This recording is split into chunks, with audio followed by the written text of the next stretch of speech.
We're excited to have you with us, and we're so excited to kick this off. These sessions today, we're going to emphasize becoming an informed parent, but we're going to look at some more aspects of leadership throughout the series. We'll be doing one each quarter, but today we're going to concentrate on becoming an informed parent. So thank you guys so much for joining us this morning. If you haven't had an opportunity to sign in, please use the bit.ly link to sign in, as well as the presentation link will be provided for you.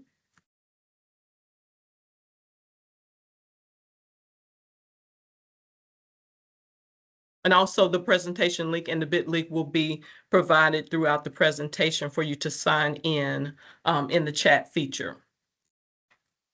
So our welcome activity in the chat feature, it says, answer the following. If your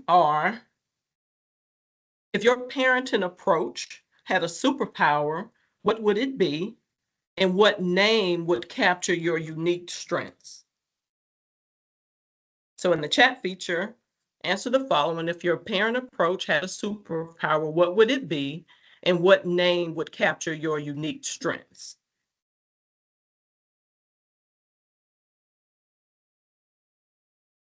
We'll give you guys a few minutes. And Molly, if you don't mind reading off a couple of those while we're waiting for more parents to come in.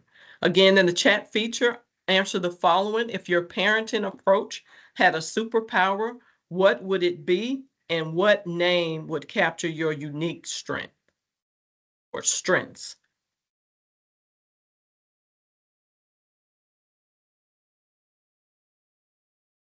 I know for me, my parenting superpower is going to be multitasking, Miss Robin. That is definitely my superpower. All the different things, keeping everything moving. That is definitely my parent superpower. Thank you for sharing, Molly. Thank you so much for sharing. Multitasking, that should be on that cape right there for sure, for you parents that are juggling.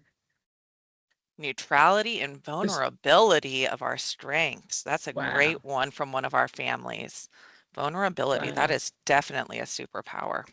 Amazing, amazing. Let's see if we can get one more. If your parenting approach had a superpower, I know this requires a little thought, what would it be? And what name would capture your unique strengths?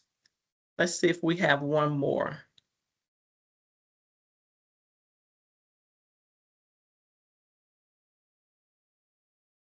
Patience, being calm, that also a very, very powerful superpower. Amazing, amazing. Thank you so much. Thank you guys so much. Oh, we have problem solver, figuring out kids' styles, needs, schedules, etc. I saw that one come up, Molly. So thank you so much for your superpowers and your unique strengths as you guys continue to be our amazing parent leaders. I want to go over a few of our virtual meeting norms. We want you to please make sure that you remain muted when not speaking to help, of course, reduce any background noise. And of course, we want to hear from you. We want this to be interactive. We're all here to learn and to grow together. So please use the chat feature or raise your hand to share any insights and experiences or questions as we go throughout this presentation. We will have some guest panelists on with us today, and we do ask that you mute while they are presenting.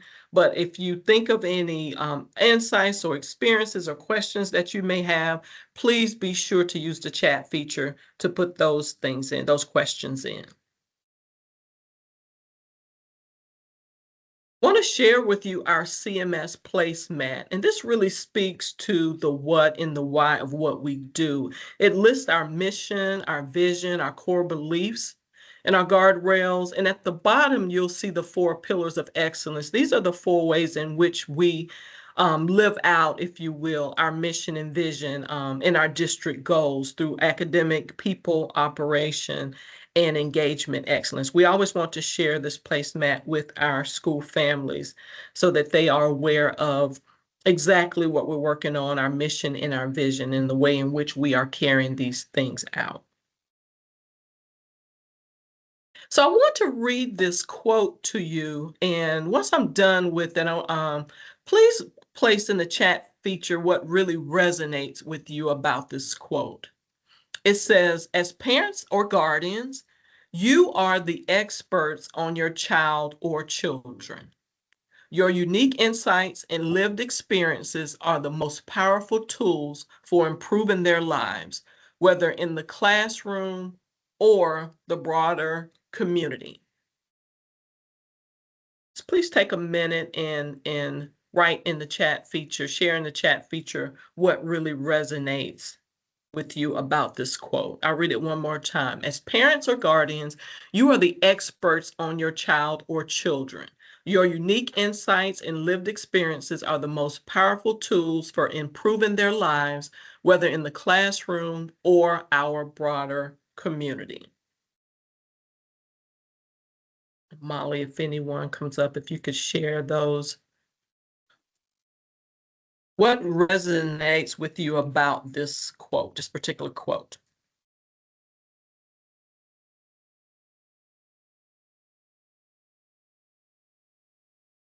Absolutely. Lived experiences as a powerful tools. Lived experiences as powerful tools. Experts. We know best. Experts. Absolutely. The We kids as may the not think so. I'm sorry, Molly, go Oh ahead. no, you're right. The kids might not think so, but we do know best. And as the parents, we are our kids' first teacher. So true, family, so true. Sometimes I feel like anything but an expert. Just when I think I'm doing well parenting, things change. And I Unique think that's, ins Go ahead. I'm sorry. I think that's what's so powerful about this quote because it's really for parents that kind of, there's no blueprint. Parents always say there's no blueprint, but this really says you are the expert for your children and the most powerful tool for improving their lives. So it starts with knowing that you are the most powerful voice in their lives. Thank you so much. Absolutely. A few more have come in too, so families keep pouring them in. Great information. Amazing, amazing. So as we're talking about our focus, we're going to focus in on becoming an informed advocate, but we also want to talk about just being a parent leader. Some of those definition or defining parent leadership. And as you can see, it talks about, of course, being active. When it talks about actively collaborating, this takes some intentionality. And that's what really the definition of a parent leader is, those intentional steps that you take and initiatives that you take to make sure that you're working with school staff, you're advocating for your child, you're volunteering. And of course, you're shaping the environment in which your children have this learning experience and help them to be successful academically. And of course, there's research around parent leadership and the importance of parents being involved in their child's educational process. One of the things I want to highlight, there are several points on here, but one of the things that I want to highlight is it says when schools partner with families to develop meaningful relationship that support learning, children will succeed not only in school but also in life. That's what the research says. That's the powerful statement of data, but proven data that says when families are involved, it helps children to succeed not only in school but also in life.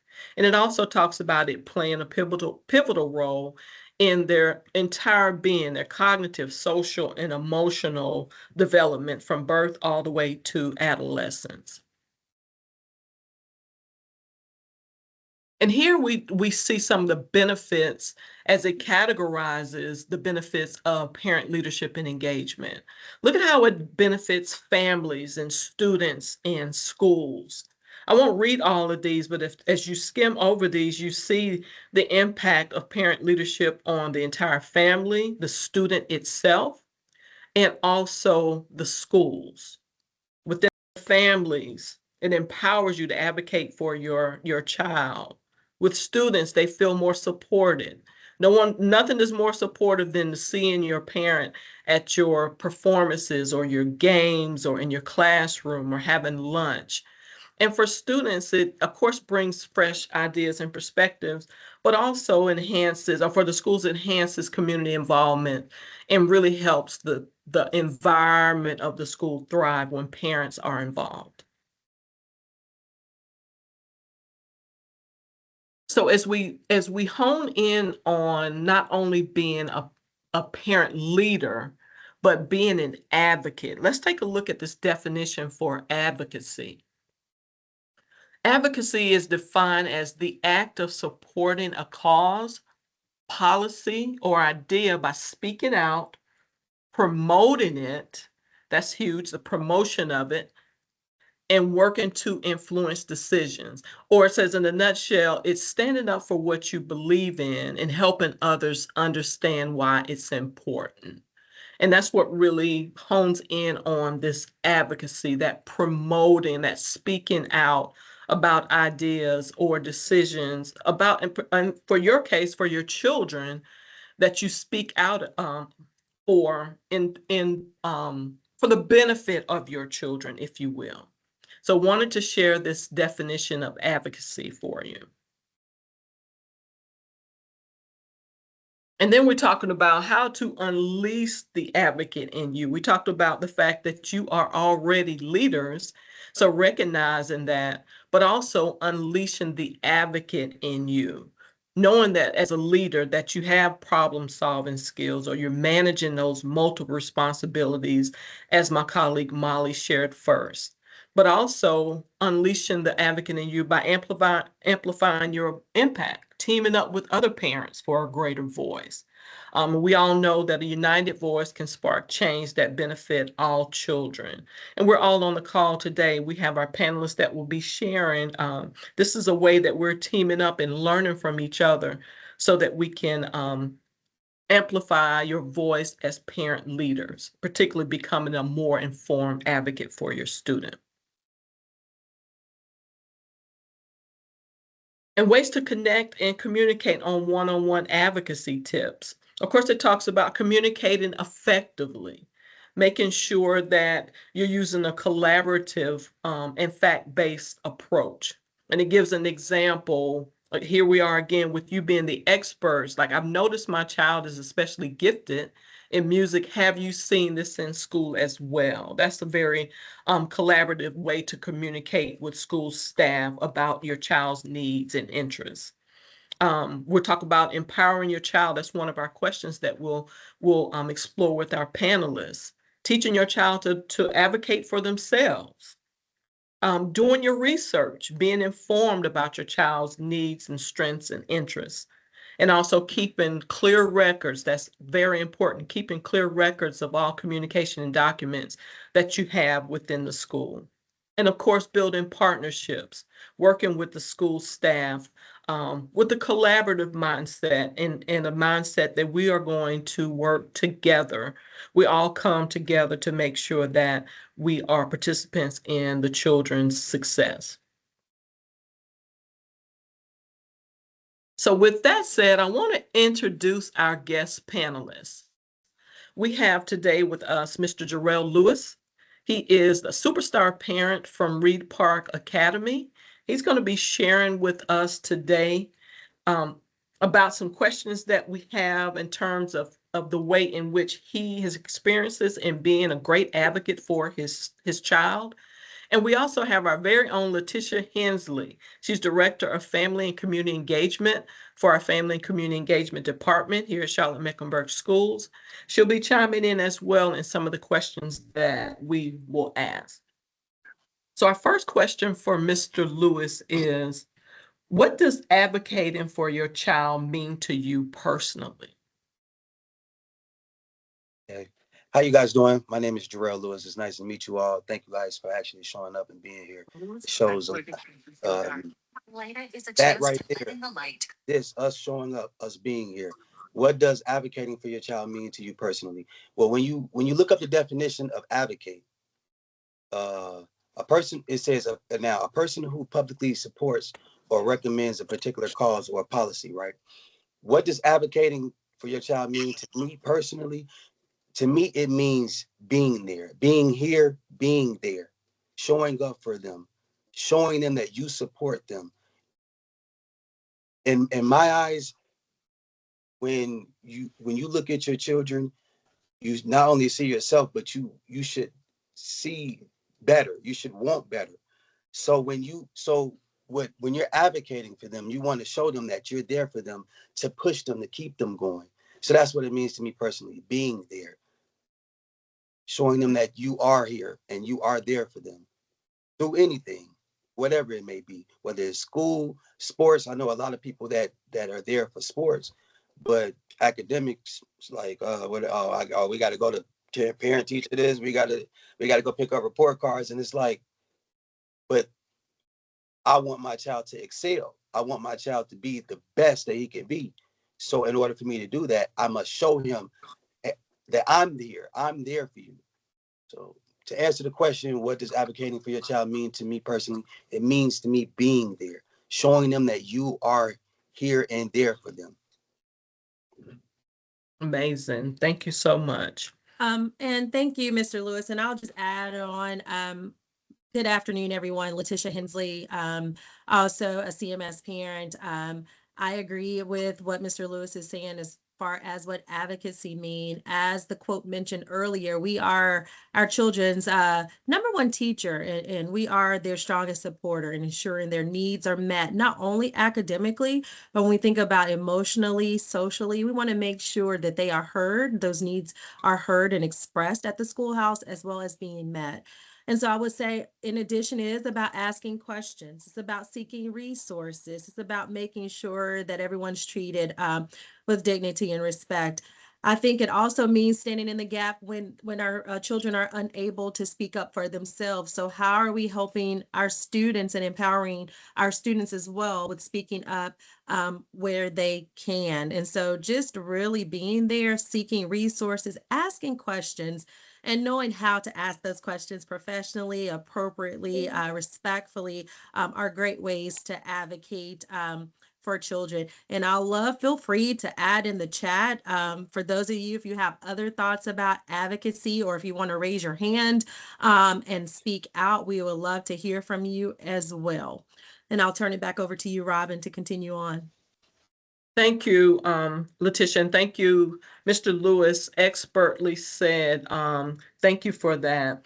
Our second question would be, Mr. Lewis, how do you prepare for meetings with school staff, such as teachers or administrators?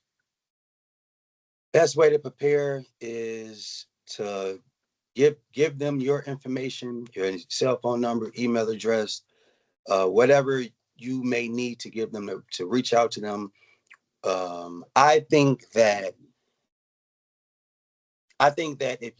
if you show them that you are here and that you are there and that you're, I don't know everything, but I'm willing to learn, the teachers will come to you and they will speak to you about whatever it is that may be going on. Your child may have like a speech impediment. Your child may have a hearing issue, or you never really know. I mean, I know we take them to the doctor and stuff like that, but you never really know what's really going on if you're not talking to the teacher or the staff, and if you're not communicating with them as much as possible, even because they're not mad at you if you call them or leave a message and say, hey, how did my child do today? I just got a call today from the teacher about my son playing with his belt. Today's my first day putting the belt on him. He's only in first grade. I didn't think he would bother the belt, but it bothered him. Not bothered him, but it was a distraction. So she called me, and I talked to him, and I just explained to him like, hey, you're just distracting yourself. It's okay. I get it. This is your first time wearing a belt. I'm not, mad. I'm not trying to, get down. Join later too, so I can beat you down because you're playing in class with a belt. I want him to understand that, hey, I'm here for you. I'm there for you. And then with the teacher, you want them to know, hey, I'm there for them, and I'm there for the teachers. So if the teachers need anything, I always ask them, hey, would you like me to do this? Would you like me to do that? I volunteered for the SIT student improvement team. So I did that to show them, hey, You know, I'm here for y'all. If y'all need my help, I'm here. I live on the other side of town. His mother lives in the district, you know, and I live on the other side of town. So it's like, hey, I'm still making it my business to get over there, you know, and do what I can. So, you know, you got to communicate with the teachers. You have to communicate with the staff, and when you communicate with them, just, you know, show them how important it is. Show them what's important to you, and those things they will come back with what's important to you. They, you know, I read a book called How to Win Friends and Influence People by Dale Carnegie, and the book it teaches you that when you make others feel important, you become important to them. So make them feel important. Show them that you're here and that you're there and that you care about your child enough to be a part of what's going on. Thank you for that, Amazing. Mr. Lewis. And I would also like to add, going back to what Mr. Lewis mentioned, it is important that we as parents, we need to make sure that the schools, our information is up to date and schools have our correct contact information so they can make sure that they're reaching out to us.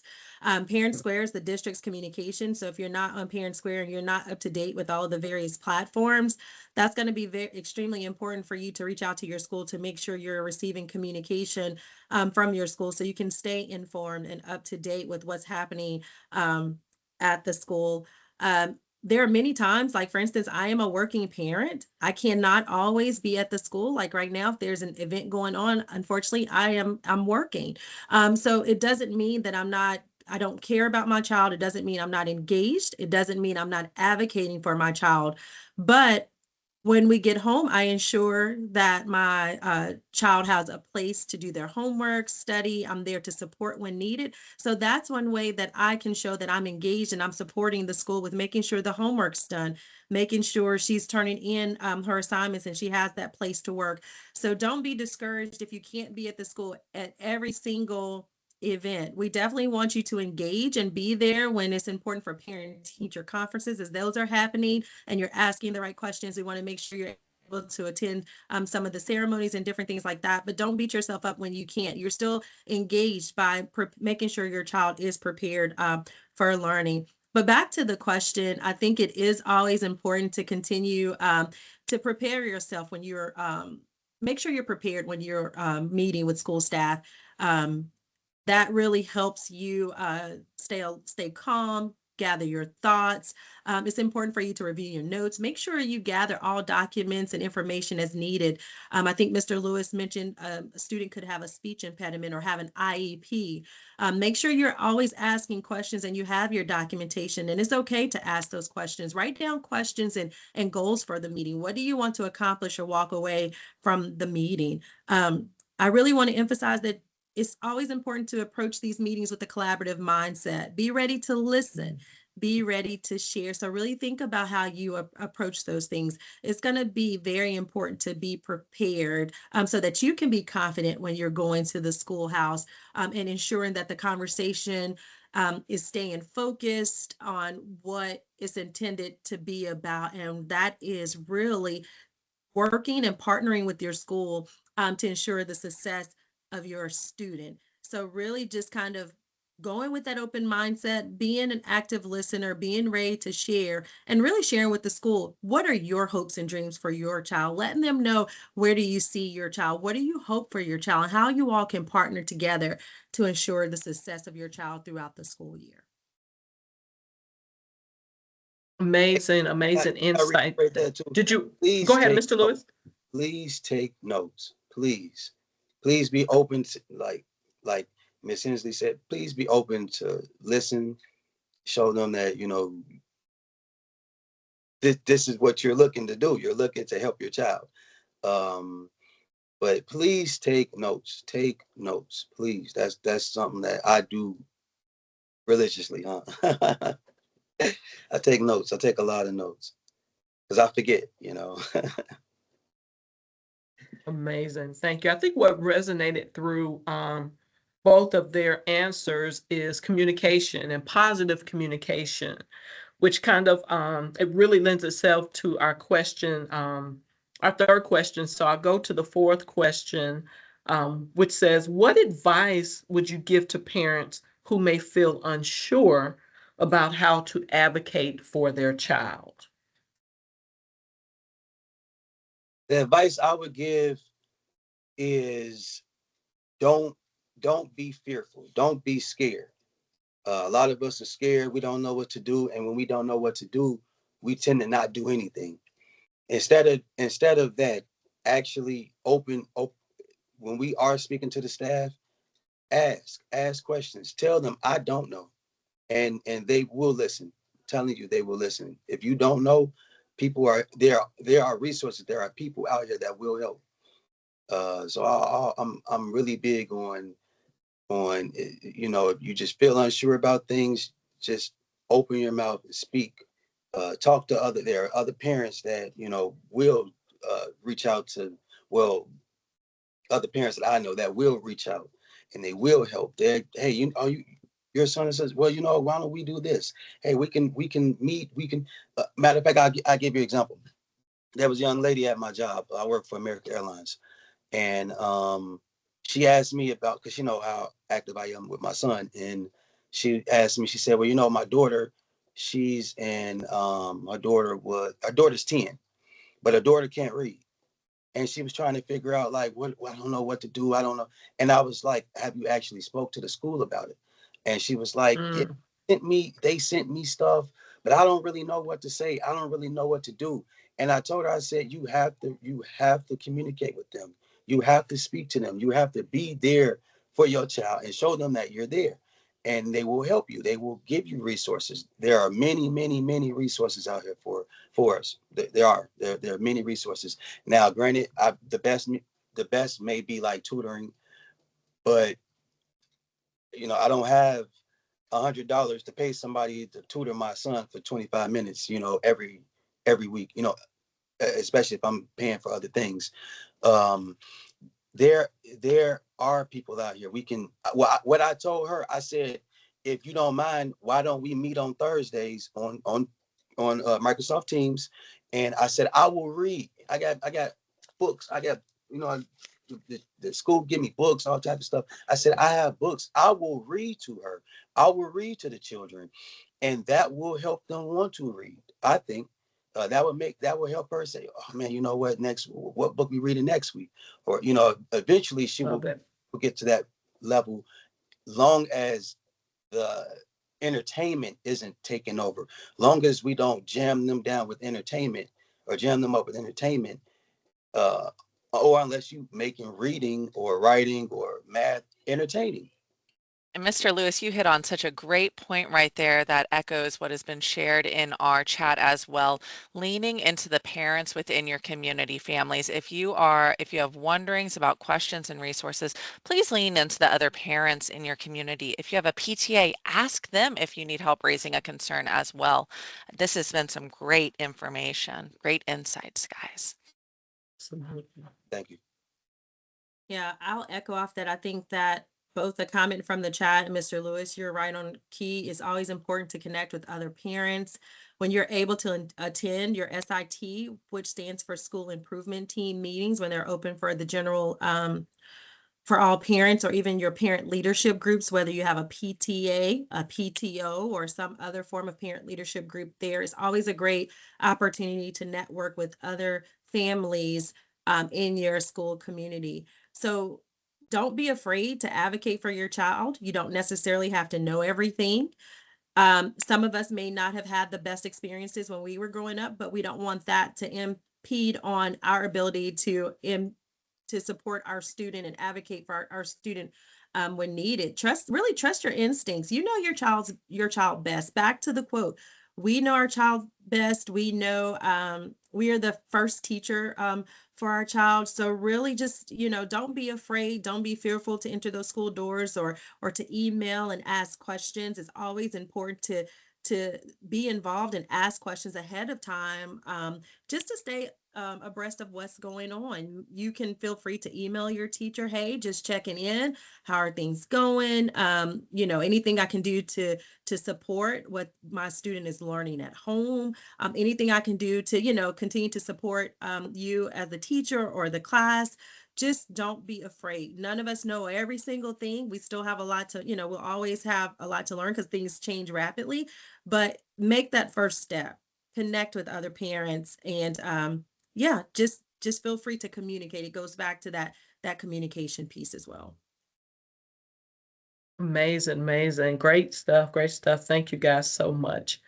Our last question for our panelists, and as we wrap up this last question, we're going to share some resources, and at the end of the presentation, we'll allow for questions, and if there's something that you want to ask specifically to the panelists, they will be available to answer those questions for you. So our last question for our panelists is, in what ways do you help your child advocate for themselves? Ways that I help my son advocate for himself.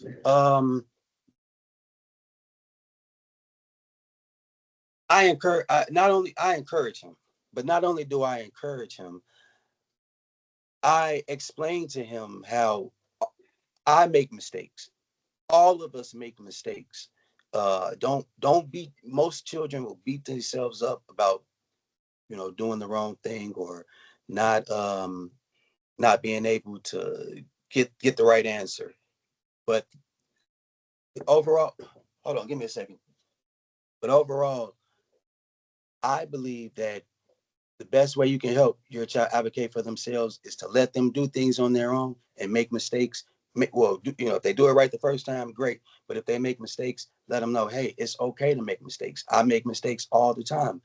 But I'm gonna get back up. I'm gonna continue to try until I get it. Or if it's something that I feel, I'm not big on if plan A don't work, go to plan B. I'm big on plan A. If plan A don't work, go back to plan A. Reinvent it. So I what I normally do, ways to help him advocate for himself. One way, so reading. My daughter passed away, but with my daughter, I'm doing the same thing that I did with her. I'm doing with my son King. He's 6. He's in 1st grade, so he's learning how to read. I posted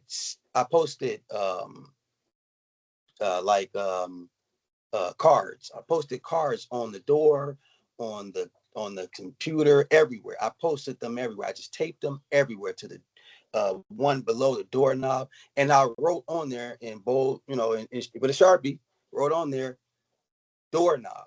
I wrote on, the one I put on the door. If it's a sticky note, I put a sticky note on like the refrigerator. I'll write refrigerator, just so that, and I mean, I did it all over the whole house. And honestly, I think it helped her. I think it helped her read better. My daughter did pass away tragically, and I feel that is one thing that has hindered my son. So I try my best to get him to understand that, now, like he's the oldest child now, like you're my oldest child now. You're the leader, you're gonna set the pace for your little brother. Well, like about when I have more children, you're gonna set the pace with him, and his mom has another daughter and son. So I always tell him, I need you to help me with them. I need you to set the pace with them, because I get his little brother sometimes also, just to help them out and all that type of stuff. But I'm always telling him, you are the big brother, and I'm not gonna lie, I give him like incentives also, you the big brother, just to keep him like, hey, like now he's big brother. At first he wasn't, I don't want to, now he's big brother, whatever needs to happen. Kaden, you need to, he's on it. And that's fantastic. That is wonderful. I think that's great. And so thank you, Mr. Lewis, for sharing that. That is absolutely fantastic. I think as always, as we think about ways to help your child advocate for themselves, in addition to what Mr. Lewis shared, I would also say that it's important to support your child with helping them to express their feelings and needs respectfully. So how can they communicate and express their concerns respectfully? So for instance, if there's something they're not understanding, or if they can't see in class, how can they notify the teacher respectfully in a way so that their needs can be met? One thing I think is important to do is to practice at home.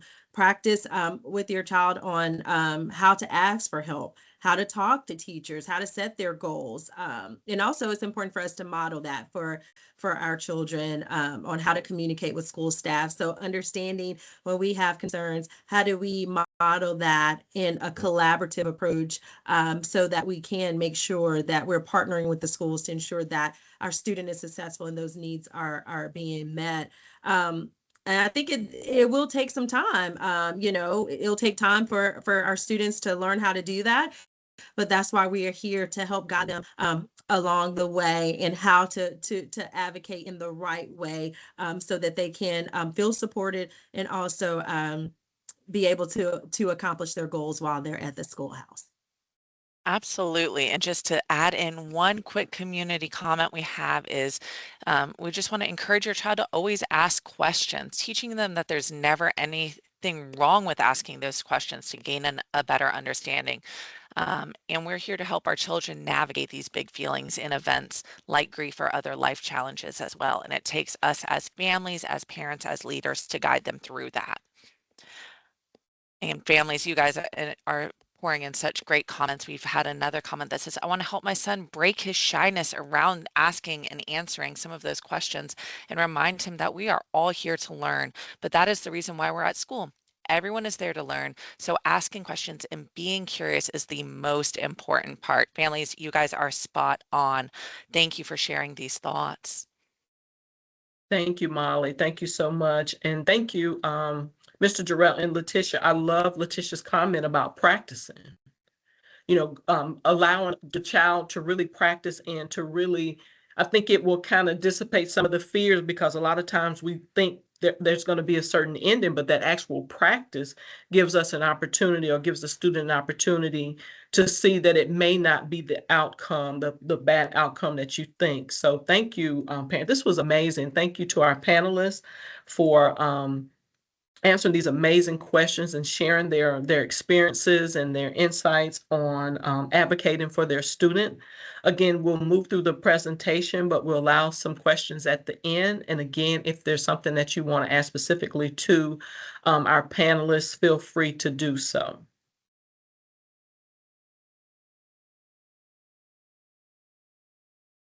So when we're talking about being involved and being an advocate, Mr. Lewis and Letitia, of course, touched on some of these. One of the things we want to definitely emphasize is starting. We're talking about that intentionality again, starting, attend a school event, volunteer for a short-term project. One of the things I did as a family advocate at a middle school, I would ask parents small things like, hey, can you greet the students when they come in the morning, or can you serve punch at the school dance? Some of the ways in which you can really just come in and start small. Mr. Lewis talked about being informed, making sure you're informed about the school needs and areas where involvement is most helpful.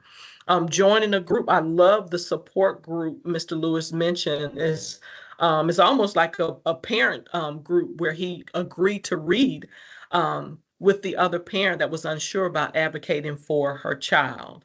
And of course, taking initiatives and inspiring others, sharing your experiences as we're sharing on this call today, and encouraging other parents to take leadership roles. I think that's one of the most important ways to get more parents involved, is when other parents encourage, as well as school staff, but when other parents come along and encourage other parents to take on leadership roles. So we want to thank you guys, and we want you to just continue doing what you're doing as parent leaders. Want to let you know about some amazing resources we have within our department, our Family and Community Engagement Department, our CMS Family Academy. We have a virtual lunch and learn led by the awesome Molly Rush, who is monitoring the chat for us today. Those are every Thursday from 12 until 1. In the website, you can visit the CMS website to learn more about that. We also have Family Academy on the go, where each month we go out into the community to share different topics about school and navigating assessments, everything, all things CMS. So the CMS Family Academy is an amazing, amazing resource that we have from our department. Here you'll see some of the upcoming Family Academy sessions. As you can see, the November 6th that's coming up, we're all math people supporting your math and high school math. That's a popular one. So we want all parents that are on today to make sure if you're able to join that call.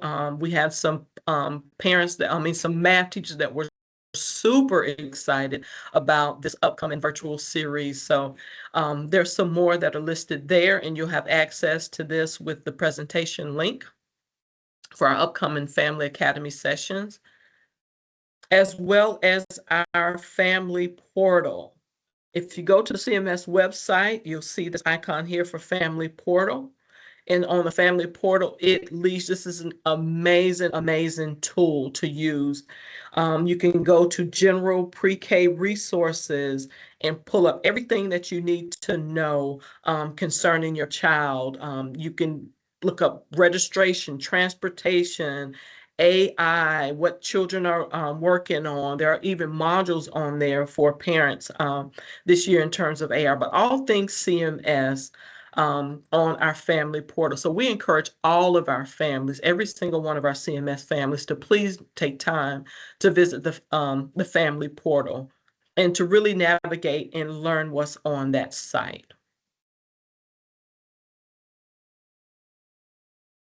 And we would like for you to save the date. Please save the date. Our next parent leadership session will be December the 18th. We'll have 2 sessions for each leadership session. We'll have one at 12, from 12 to 1, and also one from 6 to 7. So if you would mark that date for us, December the 18th, for 12 to 1 or 6 to 7, or be sure if you're able to join us for both. We'd love to have you for both to learn about, as we continue to learn about you being parent leaders within your child's school, and particularly being an informed advocate. We've included some additional resources for you. The Parent Empowerment Toolkit. This offers a step-by-step guidance on advocacy to give you some step-by-steps in terms of if you're still feeling kind of unsure. These are some good step-by-step guidance on advocacy. We included the National PTA website where you can go in and really be upgraded or updated, on things that are going on with the National PTA, how families can be involved, and you as a parent, how you can be involved within your National PTA. And also understood.org. This is an excellent resource, and it's a great article. It's also an excellent resource that gives some practical steps for parents who may be dealing with children with special needs, like any type of special learning or attention issues. So we wanted to share these additional resources with you in addition to what we've discussed today. So with that said, we have a few minutes. We'll take a few questions. If anyone has any questions for Mr. Lewis, specifically for Ms. Hensley, or anyone on the call, we will take questions. And again, Molly has, if you haven't had a chance to sign in, please be sure to sign in using the bit.ly link, which will be in the chat feature. But at this time, if anyone has any particular questions, we can take some questions at this time. One question that we did have come in is, will there be a reminder sent for our next December session? And Ms. Robin, if you would like to share how families can stay informed of our future sessions? Absolutely, absolutely. You will be reminded for our sessions. Of course, it will come out on Parent Square. We have your email address. If you are signed in, we will make sure that we will be sending reminders out for you. We will also be sending this out to our PTO and PTA groups within the schools. They'll be sharing this information as well. So we'll share these next dates with them. So we'll make sure you're, of course, informed about that the next day. Thank you. And we have some great questions for our parent panel as well. The first one is, my child is a social butterfly and sometimes it can be a distraction at school. I love her energy and extroverted personality, but I struggle with dimming her light or advising her not to be herself. What are some tips that could be a happy median for the both of us? Great question.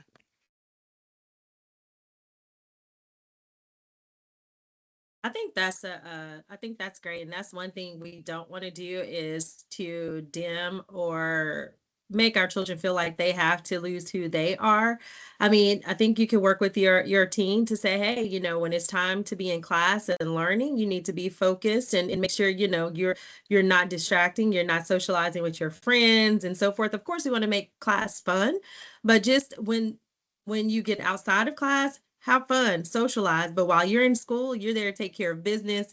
You're there to absorb all you can from your teachers, your instructors, so that you can be successful for your next stage in life. So I'm not sure if that fully answers your question on from what I'm saying, but I think find that happy medium in class. We're all focused. When you're at lunch, you can talk and socialize. And then, at home, just kind of monitoring that social media, making sure there's some limits on that. You can do some of those things, but it's a time and a place for you to be able to engage in some of that social activity. We still want to make it fun. We don't want to remove all the entertainment, but when we're in class, when we got assessments and exams, it's time to take care of business. Not sure if that answers your question, Mr. Lewis. I'm not sure if you have any additional feedback. No, I mean you hit it right on the nail. But honestly, I wish we could do something with that. So like with STEM schools, I notice how they do certain things differently, how the children engage with each other. And because my daughter was going to a STEM school at first, and I liked how they engaged with each other. Because children can learn from children. Also, I mean, children learn from children.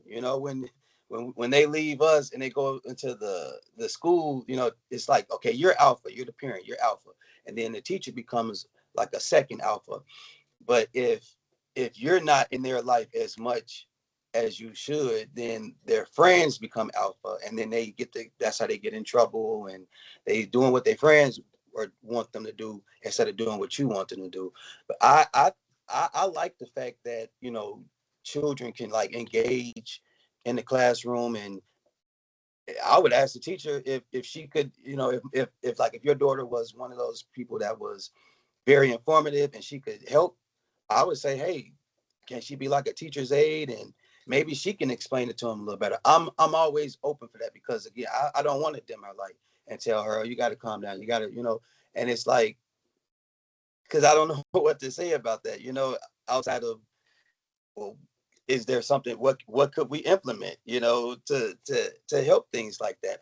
I'm big on that. I'm big on including the children in things. That's something that I'm looking to actually talk about. We don't have a PTA at Reed Park Academy, but I'm looking to help establish one with the teachers.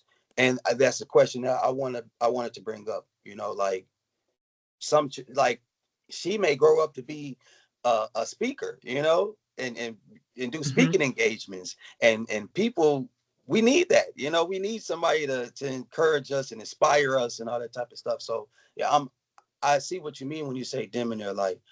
I don't want to dim my son's light. So that's a question I really can't answer fully. I needed your answer, Miss Letitia, because No, I love it. I love what you said. I mean, and really it made me think you're right. Like more collaborative opportunities in class. I mean, in class. I love the speaking up, the projects, the presentation style, opportunities to share her voice. So I really think that not only, helps, that's still a part of learning. So I really like that you presented that. And that's something that maybe you can support your student with advocating for with the teacher, if there are not opportunities for more collaboration or presentations or opportunities for her to speak up or speak out in class where she can maybe like you said, not dim her light. I think that's a great next step. So great point, Mr. Lewis. I think that's a great idea.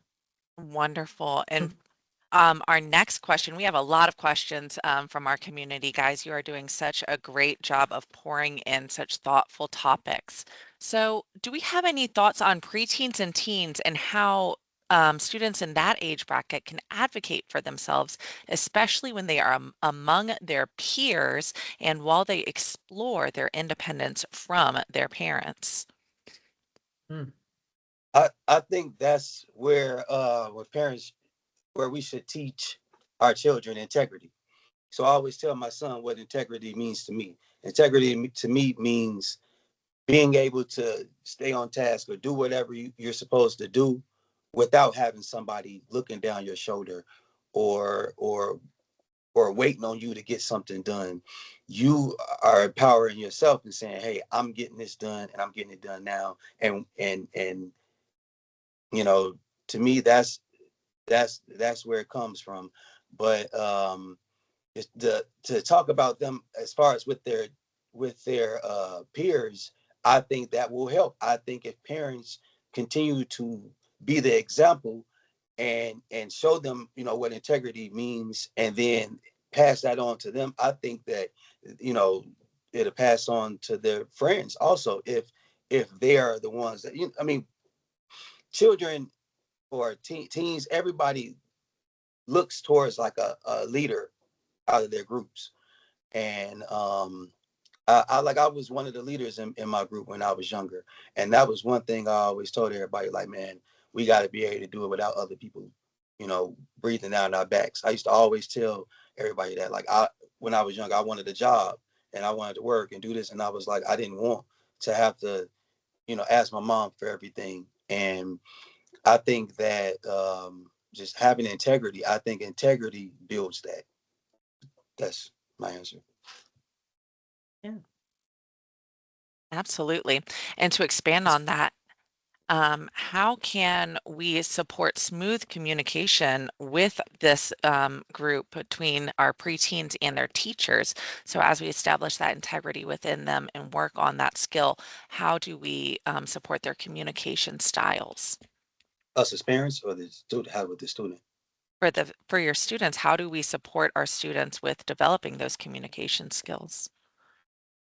The parents. I mean, these are I mean, education starts at home, you know. So it's like we really have to understand that we set the pace, you know. And if you're not setting the pace, if you're not paying attention to, you know, your child, then they're gonna go out and they're gonna do what other people are doing. It's kind of like how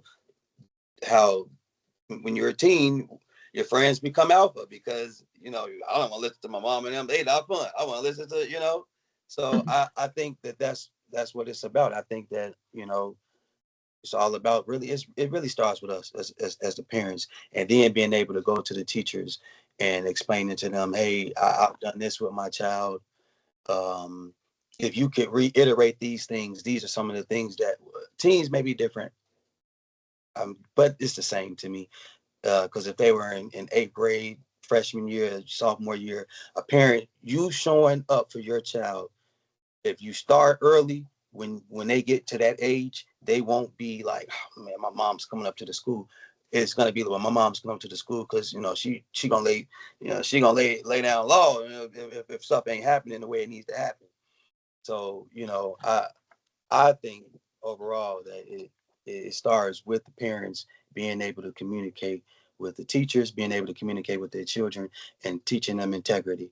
That way, that they won't fall short of the right things and end up leading to the wrong things.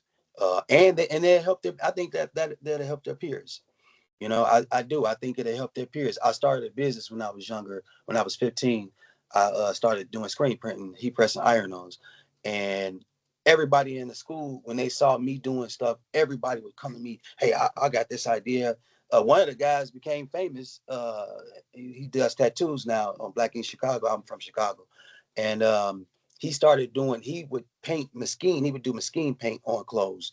And so me and him actually joined up before I left the school. We ended up joining up, and I was like, dang, it was pretty dope to me because I'm like, man, I mean, just imagine if I wasn't doing the things that I was doing and being, or if I wasn't in a position to be able to do that or think like that, if I was just somebody that sat back and just did what my peers did, then I may not have been successful at much. So again, I know it's hard when you got everybody, everybody want to have fun.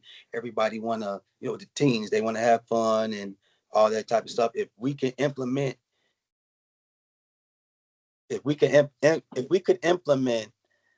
having integrity in that, I think that, it'll help, because then when you're not there, they're going to think about it. Hey, I need to do this. I need to do that. Let me get right.